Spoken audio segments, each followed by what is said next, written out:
Bismillahirrahmanirrahim. Assalamualaikum warahmatullahi wabarakatuh. Kami dari kelompok 5 akan mempresentasikan makalah kami yang berjudul Media Pembelajaran dalam Pengajaran Mufradat. Pengertian media. Media secara bahasa berasal dari kata medium yang artinya pengantar. Sedangkan secara istilah, media pembelajaran adalah pengantar dalam menyampaikan informasi atau pesan dari pendidik kepada peserta didik. Sifat media pembelajaran itu lebih khusus untuk mencapai tujuan belajar tertentu yang telah dirumuskan secara khusus. Penggunaan media pengajaran dapat membantu pencapaian keberhasilan belajar. Media pembelajaran memiliki peran sangat penting dalam menunjang kualitas proses belajar mengajar. Media juga dapat membuat pelajaran itu lebih menarik dan menyenangkan. Jadi, dapat kita simpulkan bahwa media pembelajaran itu merupakan salah satu faktor penunjang untuk mencapai keberhasilan atau tujuan dari suatu proses pembelajaran. Yang kedua adalah pengertian mufradat. Mufradat atau kosakata adalah himpunan kata yang diketahui dan merupakan bagian dari suatu bahasa. Kosakata tadi disusun untuk membuat suatu kalimat yang baru. Kata merupakan bagian terkecil dari bahasa yang sifatnya bebas. Dari pengertian ini membedakan antara kata dengan morfem. Morfem adalah satuan bahasa terkecil yang sudah tidak bisa dibagi atas bagian bermakna yang lebih kecil lainnya. Maka, oleh karena itu, kata itu terdiri dari morfem-morfem. Misalnya kata mu'allim. Dalam bahasa Arab terdiri dari satu morfem. Sedangkan kata al-mu'allim mempunyai dua morfem, yaitu al dan mu'allim.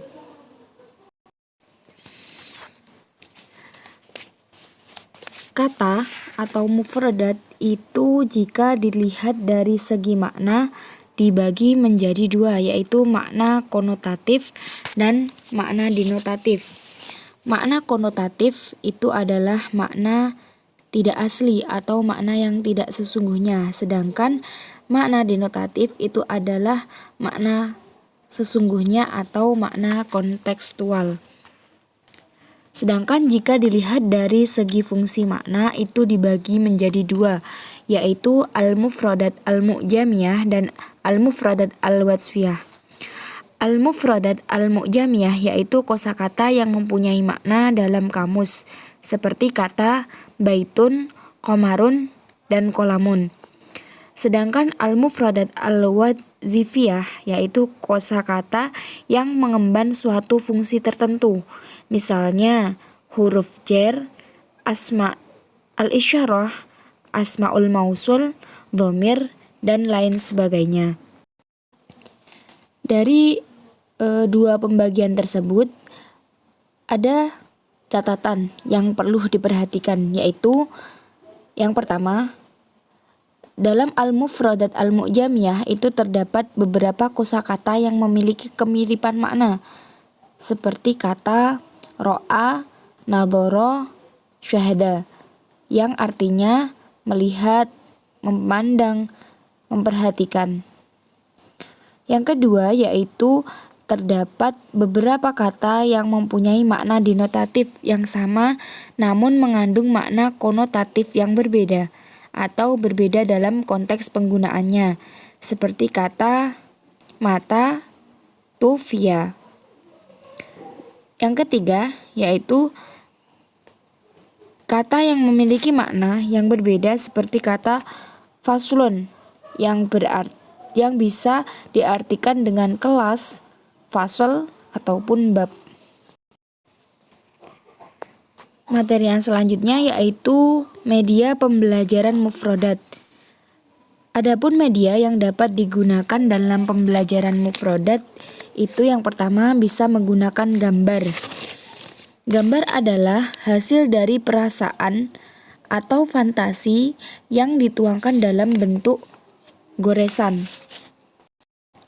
Gambar sendiri dapat berupa tiruan suatu barang, orang, binatang, tumbuhan, dan lain sebagainya. Nilai gambar dalam pendidikan itu dinilai paling efektif dan efisien, khususnya dalam pengajaran kosakata bahasa Arab, yaitu sebagai berikut. Yang pertama, gambar bersifat konkret. Yang kedua, gambar mengatasi ruang dan waktu. Kemudian, gambar mengatasi kekurangan daya maupun panca indera manusia. Yang keempat, dapat digunakan untuk menjelaskan suatu masalah karena bernilai terhadap semua pelajaran di sekolah. Yang kelima, gambar-gambar mudah didapat dan lebih murah. Yang keenam, mudah digunakan baik untuk perorangan maupun untuk suatu kelompok.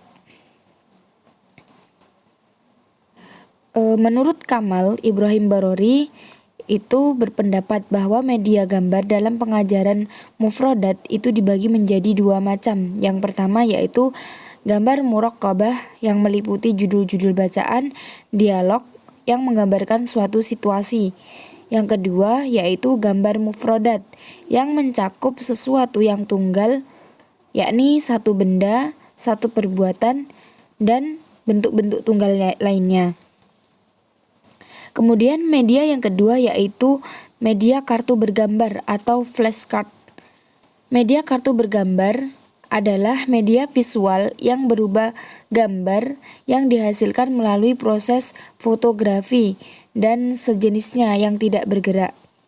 Jenis media ini bisa berupa foto, lukisan, ataupun media visual lainnya. Gambar dapat diartikan sebagai tiruan barang dari binatang, tumbuhan, benda-benda, dan sebagainya yang bisa didapatkan dari internet, dibuat dengan tinta, cat, potret, dan lain sebagainya. Flashcard adalah kartu-kartu bergambar yang dilengkapi dengan kata-kata dalam bentuk kartu, yang dikenalkan oleh Glenn Doman. Kemudian media yang ketiga yaitu word wall. Word wall itu berasal dari bahasa Inggris, yakni word artinya kata dan wall artinya dinding. Jadi word wall dapat diartikan sebagai dinding kata. Word wall merupakan salah satu tipe media pembelajaran yang mampu meningkatkan kemampuan siswa dalam penguasaan vocabulary. Word wall adalah kumpulan kosakata yang terorganisir secara sistematis yang ditampilkan dengan huruf yang besar dan ditempelkan pada dinding kelas. Media ini dapat didesain untuk meningkatkan kegiatan kelompok belajar dan juga dapat melibatkan siswa dalam pembuatannya serta aktivitas penggunaannya. Dengan menggunakan media word wall ini, siswa diharapkan mampu meningkatkan pemahaman terhadap kosakata bahasa Arab tanpa harus tergantung pada penggunaan kamus atau juga arti kata yang diterjemahkan oleh guru. Word wall adalah media interaktif dalam ruang kelas untuk mendukung pembelajaran, mendengar, berbicara, menulis, serta membaca. Demikian presentasi dari kelompok kami. Apabila ada kurang lebihnya, kami mohon maaf. Wassalamualaikum warahmatullahi wabarakatuh.